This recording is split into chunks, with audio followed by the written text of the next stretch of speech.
What's up, everybody? It's your girl Megan, show up fitness instructor. And today I'm going to be going over the overhead squat assessment, what you need to know to pass NASM, and its actual application in the real world. Now, for those of you that are watching this and you haven't seen my other videos, I highly recommend, if you're trying to pass this thing, not to read the textbook. But I do have a lot of people asking me what page is in the book. So if you're looking for the overhead squat assessment, it's going to be chapter 12. That's going to be going over postural, movement, and performance assessments, starting on page 382.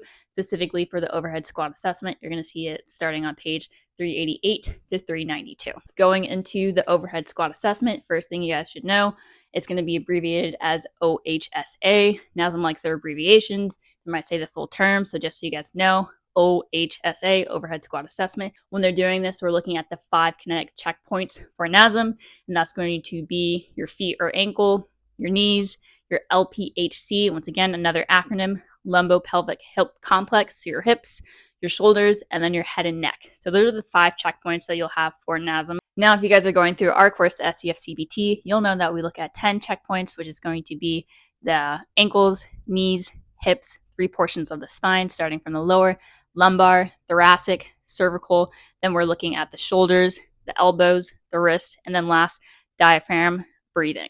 Starting with the overhead squat assessment, just the setup portion for that. So for NASM specifically, they're going to want to make sure that your client is barefoot with their feet straight ahead, in line with their knees, shoulder width apart. Everything is tracking, neutral position, knees, hips, shoulders, head looking straight ahead, and then your arms just straight above you. So just the setup is everything, think like in the box, straight ahead. Now, when your client's performing these, they're going to be performing it for 5 reps. You can look at the anterior view, so the front side, the posterior view, the back side, and the lateral view is going to be on the sides. Specifically for the compensations that we're looking for here, it's going to be the anterior view and the lateral views. So the common compensations that you guys will see with the overhead squat is going to be that your feet turn out, knees cave in, knee valgus.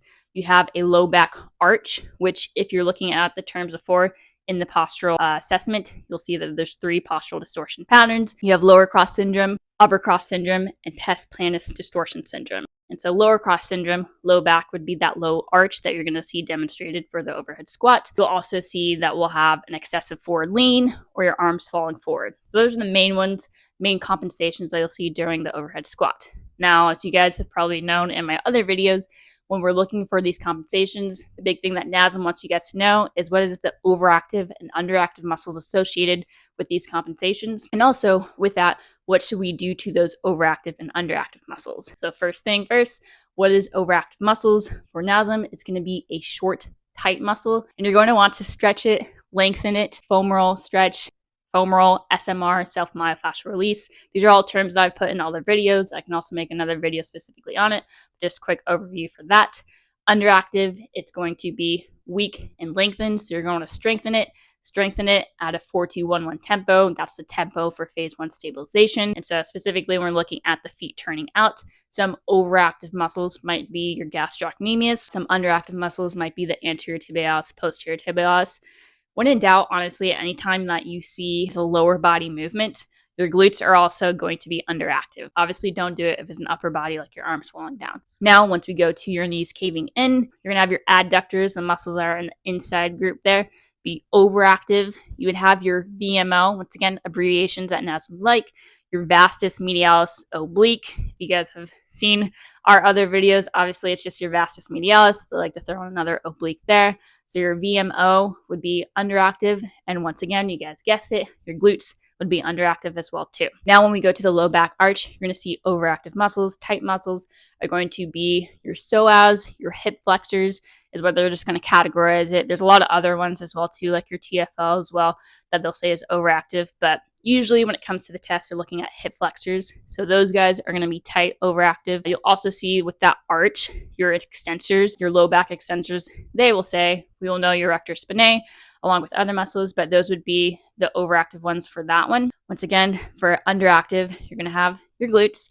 but also when you think about this, you're also going to have your abs, specifically the deep core muscles. You're looking at underactive muscles. Typically, they're deeper, usually smaller. And so your TVA, another acronym, transverse abdominis is going to be weak, underactive in that scenario. So the next compensation is going to be an excessive forward lean. Your hip flexors, your psoas is going to be overactive. You'll also see that your gastrocnemius and soleus will be overactive. And then unlike the other one, for this one, your superficial ab muscles, your rectus abdominis, the ones that you can palpate, feel, go straight down right here, is going to be overactive as well. If you guys guessed it, your glutes are once again underactive. This one is a little tricky one because I know in the low back arch that the lumbar extensors were overactive. For this one, they're actually going to be underactive.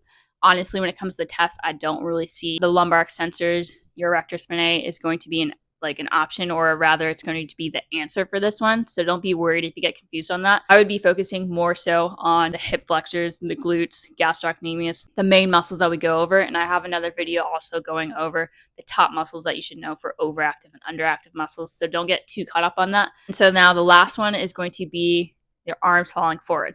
This is finally one we're getting into upper body compensation. It's easier when you're looking at the multiple choice questions to see like, hey, it's an upper body compensation, upper body movement. I can kind of just erase the lower body muscles because they're not being involved with that. So when your arms fall down, the overactive tight muscles that we want to stretch and formal are going to be pectoralis major, pectoralis minor. You're also going to have your lats. Those are the main overactive muscles when your arms fall down. The main underactive ones, once again, the weak ones that we want to strengthen, it's going to be on the back side. You're going to have your mid and lower trapezius. They might even just say trapezius or traps. And then underneath that is going to be your rhomboids. So those ones would also be underactive. You also have it where your rotator cuff muscles, which they'll probably just list as that.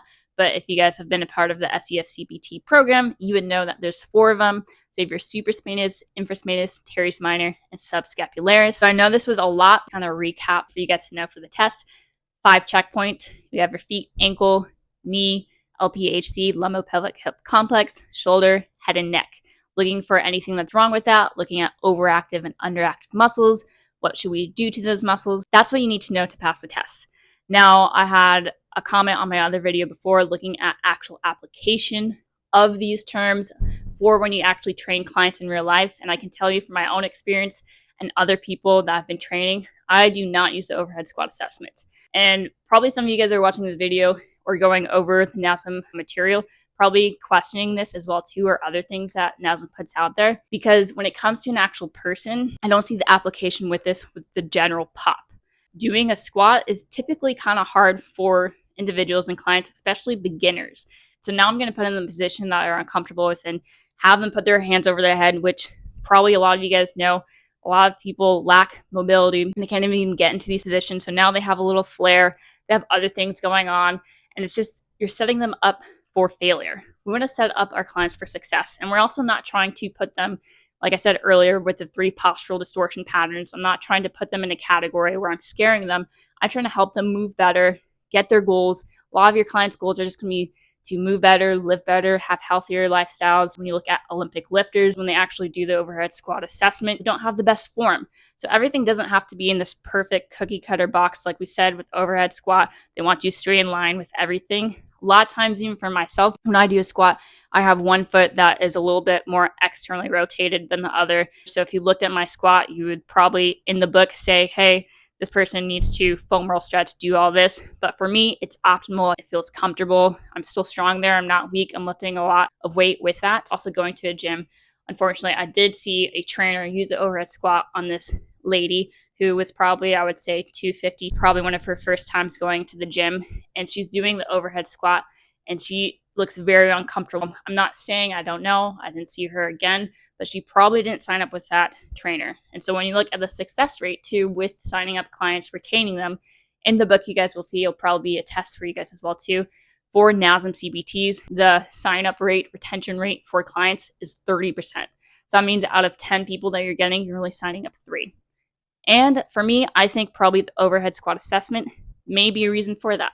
These terms that we're using to scare our clients could be a reason for that. There's obviously a lot of different things that we talk about in our videos as well too. We're looking at the different skills of a trainer. We have the trade skills, the business skills, but also the people skills. So you have to be able to relate to your clients as well too. There's a lot of different things, but these are some things that you guys can critically think and apply to your guys' own training sessions and go through it. And I will tell you for a fact, if I went to a trainer and they had me doing an overhead squat assessment, I would not sign up with them because it's not applicable to me and my goals, covering from ACLs, playing sports, being active with soccer. Nowhere in my goals did I have, hey, I want to do an overhead squat and I want to lift a lot of weight there. And so if a trainer did that, probably come up with an excuse, maybe I don't have the time for it, I don't have the money with it. So just little things and tips for you guys to see. If your client, for some reason, wanted to do the overhead squat, if they wanted to be on a Bosu ball, I know we talked about that. I've had a client that wanted to. Sure, you can do it within the scope safe for them. What you're doing for assessment should be applicable to your client. If it's not the overhead squat assessment, don't do it for your client. So hopefully this video is helpful for you guys that are trying to pass the NASM-CPT, and also for those of you that are just trying to become a great, successful personal trainer. You guys have seen our other videos. We want to make sure that not only are you certified, but also most importantly qualified. And so if you guys are trying to pass the NASM-CPT as fast as possible because you can't get a refund, your refund has changed from 28 days to 7 days, go ahead and reach out to us by commenting on this video, or you can reach us on my handles, Meagan_Harbison, for my Instagram. Email Meagan@showupfitness.com. You can also find us on Instagram at showupfitness, showupfitnesscpt. Same thing, same handles for TikTok. Reach out to us if you're trying to pass this thing as fast as possible. We have our study guide that's helped over 5,000 people pass this thing just alone. We also have a podcast. If you guys have seen my other videos, leave us a 5-star review. We'll give you our NASM cheat sheet for free. We also have a part of our program, so our SUF-CPT, guaranteed to pass NASM. We have people passing in under a month, as little as 3 days. Obviously, go in your own pace. But you guys are guaranteed to pass. Not only will you get all our materials, the study guide, the cheat sheet, extra quiz questions with video explanations, 180 questions that's not on the study guide. We'll get weekly calls with instructors, so you get to actually ask questions about the NASM specific content, but you'll also get access to all of our videos, all of our calls, pre-recorded content, going over our SUF-CPT course. So programming, assessments, sales, business, nutrition, soft tissue. You also get mentorship aspect as well too. Remember, if you want to become a great, successful personal trainer, all you got to do is show up.